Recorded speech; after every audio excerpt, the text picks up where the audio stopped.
Baba na dyan. What's up mga kabundok? Ito si Kuya Randy, meron na naman po siyang bagong invention. Siso. Ayan.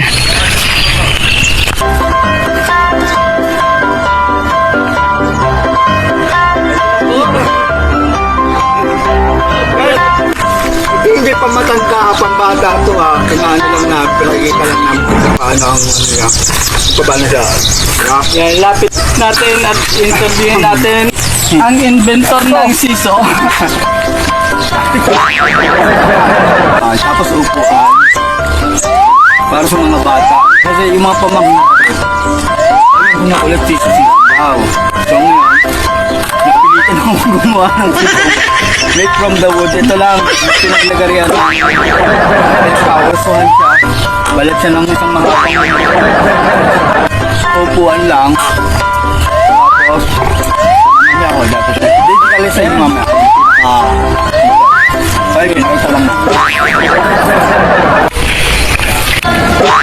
Hi guys! Ito yung bago kong invention. Ito yung sisong... Siyempre kahoy naman talaga yung kahoy. Yung mga pamangkin ko kasi laging nangungulit gusto daw nila ng siso. So ako rin naman may sabi na igagawa ko sila. Hindi ako tinigilang, kinilit na ako ng kinalit. Ayaw rin mga ginawa ko na din. Kahit marami akong gagawin, pinag-aksayan ko na rin. So mga materials lang ito guys ay yung ito yung pinagpowersuhan na puno. Ito yung balat. So takyasa siya ganyan. Flat ko sa ilalim. Then yung mga kahoy lang ng mga retaso. Kahoy na ritaso lang galing sa mga paggawa ng aparador. Tapos ito yung isa din na parang pinaglagarin. Pinagtapyasan din siya. Flat siyang ilalim siya. Tapos binaligtad ko lang. Tapos ang konsepto ginawa ko para siyang upuan. Tapos kailangan maraming brace para matibay siya. Yan. So pit na pit siya talaga. Sobrang tibay. Okay. Then, ito namang, ito yung malapad. So, ito yung ginagawa ko. Nakapix siya sa ilalim na may kadena siya. Yung kadena, papakuan mo siya, kabilaan. Tapos yung kadena, iipit mo. Tapos, yun namang itong upuan, nakaganyan ng pako sa ilalim. Tapos, susuot mo na yung kadena sa ilalim. So, yun. Dalawang pakong di size yan, o di 4 pwede. Yan. Masuot ko lang yung kadena para pag lumaro siyang ganyan, pukunta lang siyang ganyan. Gumagalaw siya pero hindi siya maalis.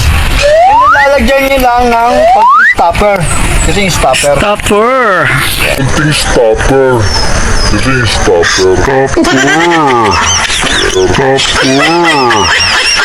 Stopper. English ko ha.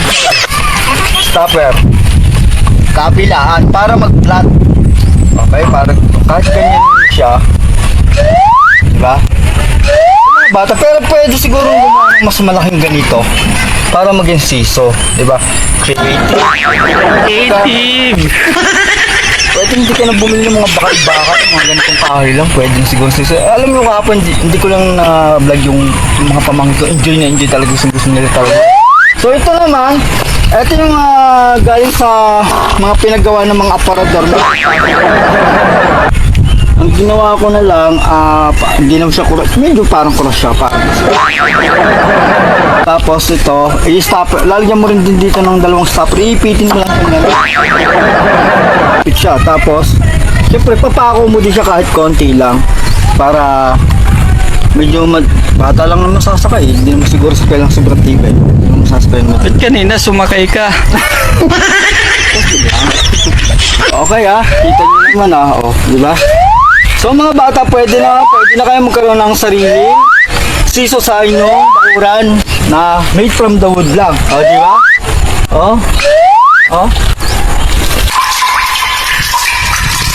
Kailang mo yung aking siso. Babae dyan. Di ba? Ang ganda.